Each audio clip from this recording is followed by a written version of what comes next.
नमस्ते बच्चों। पिछली वीडियो में हमने अभिक्रियाएं की थी ग्लूकोज की, जिनकी सहायता से ग्लूकोज की संरचना का पता चलाया था वैज्ञानिकों ने। एक बार दोबारा संक्षेप में देखते हैं इन अभिक्रियाओं को।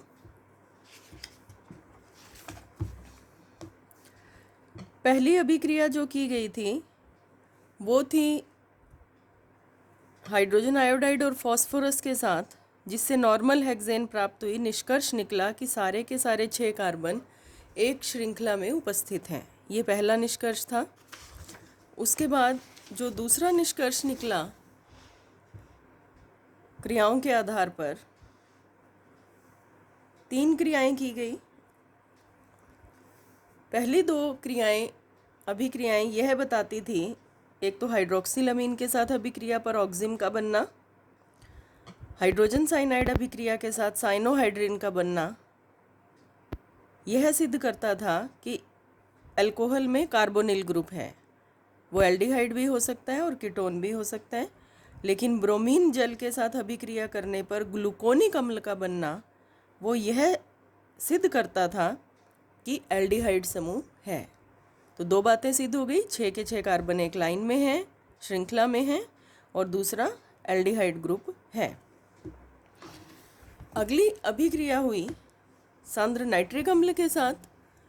इस अभिक्रिया में सैकरिक अम्ल बना, जिसमें दोनों सिरों पर कार्बोक्सिलिक एसिड ग्रुप होता है। इसका मतलब है एक सिरे पर तो CHO ग्रुप था ही, दूसरे सिरे पर CH2OH ग्रुप है। तो अगला निष्कर्ष निकला कि इसमें प्राथमिक अल्कोहल अर्थात CH2OH ग्रुप है। फिर अभिक्रिया करवाई गई एसिटिक एनहाइड्राइड या एसिटिल क्लोराइड के साथ करवाई गई, जिससे पेंटा एसीटेट बना, जो यह सिद्ध करता है कि 5 हाइड्रोक्सी समूह हैं। अब हम ये पहले ही बता चुके हैं कि एक हाइड्रोक्सी समूह CH2OH है, तो बाकी के 4 होंगे CHOH। तो इन निष्कर्षों को आज की वीडियो में अब हम नया काम शुरू करते हैं।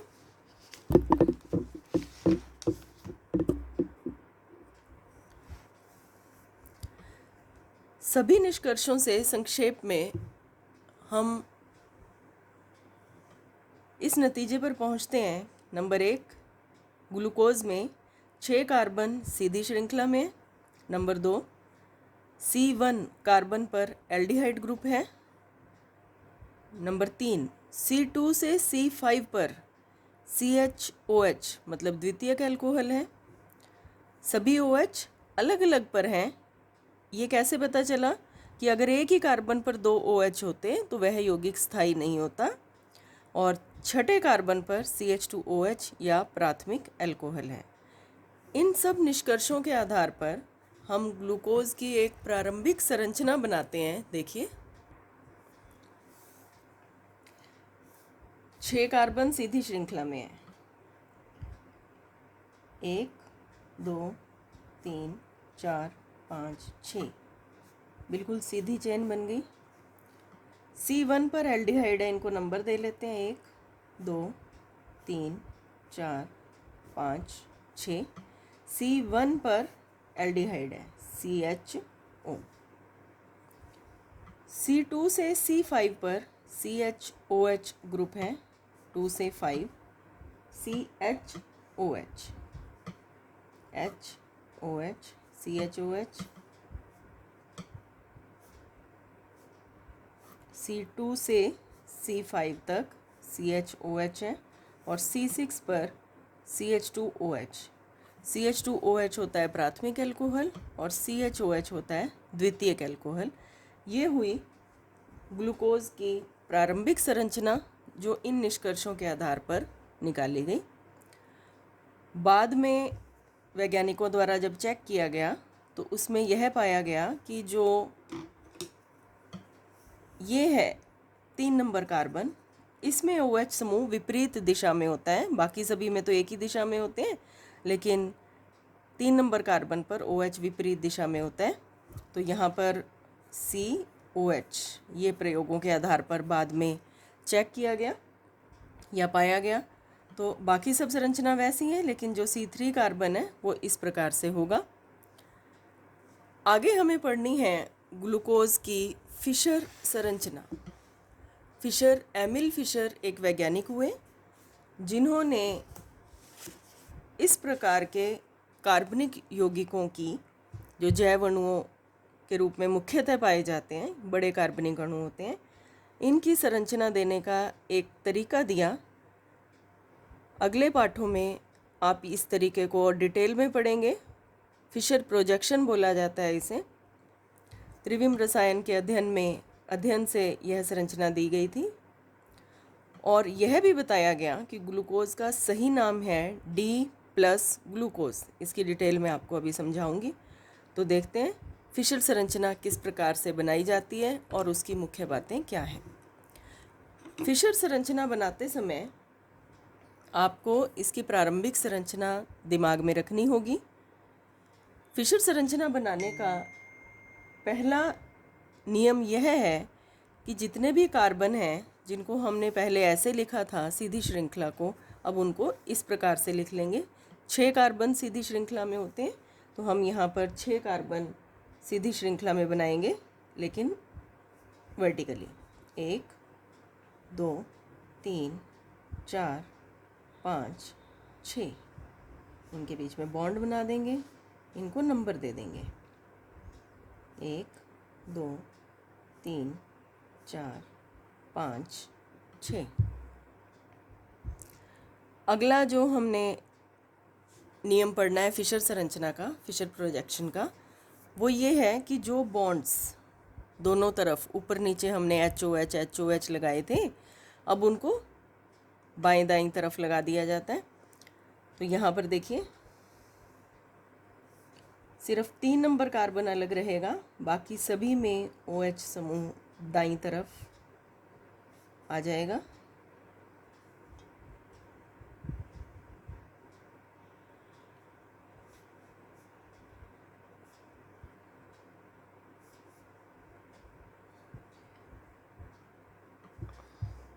एक नंबर कार्बन पर हमें पता है CHO होता है, हम पढ़ चुके हैं, और 6 नंबर कार्बन पर होता है CH2OH। तो सभी निष्कर्ष पूरे हुए। 6 कार्बन सीधी श्रृंखला में, 1 नंबर पर CHO, 6 नंबर पर CH2OH, 2 से 5 तक CHOH। और ये आपको बता दिया कि अध्ययन द्वारा पता लगा लिया गया था कि 3 नंबर कार्बन का OH अलग डायरेक्शन में होता है, बाकी सभी एक ही दिशा में होते हैं।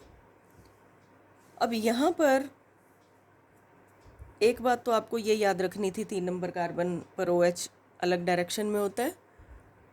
और उसके बाद यहाँ पर एक बात और आप ध्यान रखें, यहाँ पर जितने भी कार्बन आपको नज़र आ रहे हैं, उनमें से ये कार्बन 2 नंबर, 3 नंबर, 4 नंबर और 5 नंबर ऐसे कार्बन हैं जिसकी चारों संयोजकताएं अलग अलग ग्रुप्स से जुड़ी हुई हैं। इस कार्बन को देखिए, एक तरफ H, एक तरफ OH, एक तरफ CHO, एक तरफ 4 कार्बन की श्रृंखला। इस कार्बन को देखिए, एक तरफ H, एक तरफ OH, इस तरफ 2 कार्बन और इस तरफ 3 कार्बन। ध्यान दें, दोबारा बता रही हूँ, ये ऐसे कार्बन हैं जिसकी चारों संयोजकताएं या चारों बंध अलग अलग ग्रुप्स से जुड़े हुए हैं। ऐसे कार्बन को कहा जाता है किरेल कार्बन। किरेल कार्बन, हम यहाँ पर किरेल कार्बन को स्टार से शो करते हैं। यहाँ पर इस संरचना में आपको 4 किरेल कार्बन नज़र आ रहे हैं। अब उसके बाद एक बात और समझनी है आपने, हमने अभी किया ग्लूकोज का सही नाम है D+ ग्लूकोज। D का मतलब क्या होता है? आपने कमर्शियली भी बहुत बार देखा होगा, जो ग्लूकोज की ऐड देखते हैं या ग्लूकोज जो आपको मार्केट में मिलता है, उसके ऊपर D आपको अल्फ़ाबेट मिलेगा, ग्लूकोज D, ग्लूकोन D, इस प्रकार से। तो इस D का मतलब क्या होता है? देखिए, इस प्रकार के जो यौगिक हैं वो 2 प्रकार के माने गए हैं, एक तो D और एक L, capital D, capital L। यहाँ पर यह माना गया कि जिन यौगिकों में नीचे से पहला किरेल कार्बन, ध्यान दें, नीचे से पहला किरेल कार्बन OH समूह दाईं तरफ रखता है, वो यौगिक D कहलाते हैं। और जिन यौगिकों में नीचे से पहला कार्बन, पहला किरेल कार्बन OH समूह को बाईं ओर रखता है, लेफ्ट साइड पर रखता है, वो L यौगिक कहलाते हैं। अब क्योंकि ग्लूकोज में नीचे से पहले किरेल कार्बन का OH समूह दाईं ओर है, दाईं ओर, इसलिए इसे कहा जाता है D यौगिक। ये ग्लूकोज है जिसमें पहले किरेल कार्बन पर OH समूह दाईं ओर है, ये है D ग्लूकोज। तो L आपको समझाने के लिए बताया था। आगे है प्लस। प्लस का मतलब क्या है? जिन यौगिकों में किरेल कार्बन पाए जाते हैं वो यौगिक कुछ विशेष प्रकार की समावयवताएं दर्शाते हैं। ये बात भी आपको याद रखनी है। चलिए अब आपको प्लस के बारे में बताते हैं। यौगिकों के ऊपर जब प्रकाश डाला जाए, अगर वो स्वयं पर गिरने वाले प्रकाश की दिशा को बदल दें, घुमा दें। किस प्रकार से? मान लीजिए एक प्रकाश ग्लूकोज के विलयन पर डाला जा रहा है, ये प्रकाश के कंपन की दिशा दिखाई गई है। विलयन पर डालने के बाद जब प्रकाश बाहर निकलेगा, किसी बीकर में ग्लूकोज का विलयन लिया गया है, प्रकाश उस पर डाला जा रहा है एक साइड के कंपन वाला, और जैसे ही वो प्रकाश बीकर से बाहर निकलेगा वो घूम जाता है, उसकी दिशा घूम जाती है, या तो वो दाईं तरफ घूम जाएगा ऐसे, या वो बाईं तरफ घूम जाएगा इस प्रकार से। जो यौगिक प्रकाश की दिशा को दाईं तरफ घुमा देते हैं या प्रकाश को दाईं तरफ घुमा देते हैं, उन्हें प्लस यौगिक कहा जाता है, या दक्षिण घूर्णक। प्लस या दक्षिण, दक्षिण का मतलब दायां, दक्षिण घूर्णक कहा जाता है। जो यौगिक प्रकाश को बाईं तरफ घुमा देते हैं उन्हें कहा जाता है वाम घूर्णक या माइनस यौगिक। तो ग्लूकोज प्लस यौगिक है, मतलब स्वयं पर गिरने वाले प्रकाश को दाईं तरफ घुमा देता है। तो इस तरह से आपको ग्लूकोज का जो सही नाम है D प्लस ग्लूकोज, उसका मतलब समझ में आ गया। अब देखिए एक बात और, जब ये नाम लिखे जाते हैं, इनका नाम जब लिखा जाता है उस समय D प्लस ग्लूकोज लिखते समय इनके बीच में हम छोटे हाइफन लगा देते हैं इस प्रकार से। ये एक ट्रेडिशन है, इसको लिखने का एक तरीका है, तो ये भी आपने ध्यान रखना है। अब ग्लूकोज कितना घुमाता है प्रकाश को? दाईं तरफ घुमाता है, ये हमने पढ़ लिया, लेकिन कितना घुमाता है? ये घुमा देता है 52 डिग्री पे। तो हम लिखते हैं ग्लूकोज प्लस 52 डिग्री पे प्रकाश को घुमाता है। 52 डिग्री का मतलब आप समझ गए, सीधा प्रकाश आ रहा था 52 डिग्री तक घूम जाएगा, और प्लस का मतलब दाईं ओर 52 डिग्री तक घूम जाएगा। तो ये इन सभी जो सिंबल्स हैं उसका मतलब हो गया, और ये हुई ग्लूकोज की फिशर संरचना। इसके बाद देखिए ग्लूकोज की जो फिशर संरचना हमने की उसे ओपन चेन स्ट्रक्चर या विवरित श्रृंखला कहा जाता है। लेकिन इसकी जो विवरित श्रृंखला थी, जो दी गई थी संरचना, वो काफ़ी सारी बातों को एक्सप्लेन नहीं कर पाई थी। तो उन्हें हम इस टॉपिक के अंदर देखते हैं, ग्लूकोज की विवरित श्रृंखला की सीमाएं। फिर से बता रही हूँ, विवरित श्रृंखला जो पीछे फिशर संरचना हमने की वो ओपन चेन स्ट्रक्चर थी, उसे विवरित संरचना कहा जाता है।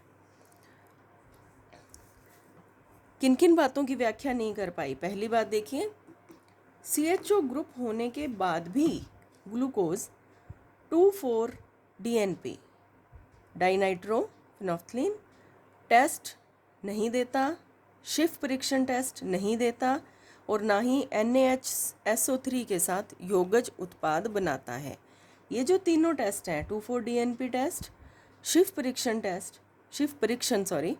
परीक्षण और NaHSO3 के साथ जो टेस्ट हैं ये हर एल्डिहाइड को देने चाहिए। एल्डिहाइड हमेशा देते हैं, लेकिन ग्लूकोज ये टेस्ट नहीं देता। इसका मतलब हुआ कि ग्लूकोज में CHO उपस्थित तो है, लेकिन इस रूप में खुला उपस्थित नहीं है। और देखिए क्या दिक्कत है, ग्लूकोज का जो पेंटा एसीटेट बनता है वो हाइड्रोक्सिल अमीन से क्रिया नहीं करता। हमने पीछे अभिक्रियाओं में किया, ग्लूकोज की अभिक्रिया एसिटिक एनहाइड्रेट से करवाने पर पेंटा एसीटेट बनता है, लेकिन वो पेंटा एसीटेट उसे हाइड्रोक्सिल अमीन के साथ क्रिया करनी चाहिए, लेकिन वो हाइड्रोक्सिल अमीन के साथ क्रिया नहीं करता। उपरोक्त दोनों बिंदुओं की सहायता से यह निष्कर्ष निकलता है CH ग्रुप है तो सही इसमें, लेकिन मुक्त CHO ग्रुप नहीं है। अर्थात वो कभी कभी CHO ग्रुप इस प्रकार से व्यवस्थित हो जाता है कि वो अपनी अभिक्रियाएं शो नहीं कर पाता या बंध जाता है। इसके बाद वैज्ञानिकों ने रिसर्च की और यह पाया कि वास्तव में ग्लूकोज 2 क्रिस्टलीय रूपों में पाया जाता है, एक अल्फा ग्लूकोज और एक बीटा ग्लूकोज। इनसे संबंधित जो सूचनाएं हैं वो ये थी, देखिए ग्लूकोज इसके 2 रूप हैं, अल्फा ग्लूकोज और बीटा ग्लूकोज। अल्फा ग्लूकोज का मेल्टिंग पॉइंट या इसका गलनांक होता है 419 केल्विन और बीटा ग्लूकोज का गलनांक होता है 423 केल्विन। विरचन का मतलब होता है प्रिपरेशन, बनाना।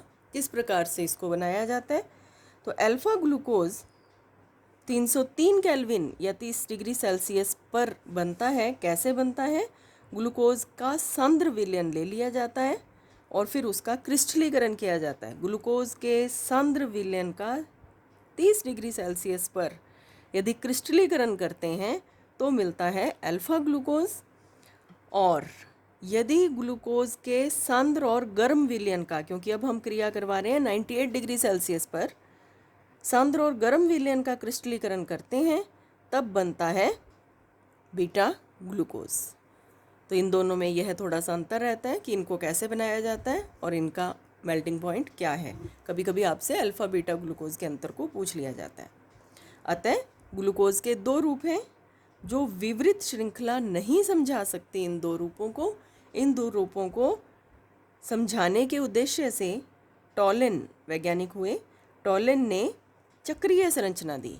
विवरित संरचना आपको फिर बता रही हूँ, ओपन चेन स्ट्रक्चर जिसमें कार्बन दोनों सिरों पर फ्री होता है उसे ओपन चेन या विवरित संरचना कहते हैं।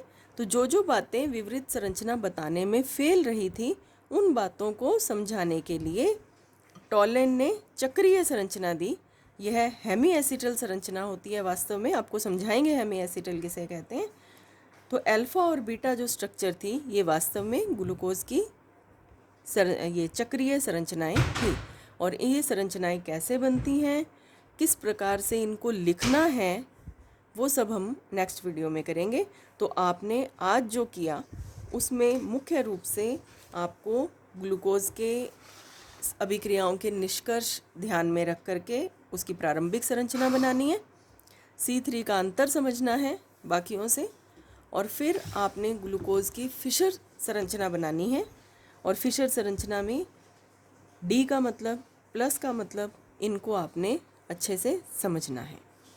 इसको आप इतने को प्रैक्टिस कीजिए। दोबारा आपको यह गाइड कर रही हूँ मैं कि फिशर संरचना की खूब प्रैक्टिस करें। इसको अगर आप प्रैक्टिस कर लेंगे तभी आप अल्फ़ा और बीटा स्ट्रक्चर्स सीख पाएंगे और उसके आगे भी संरचनाएं जो बनेंगी उसको सीख पाएंगे। Thank you.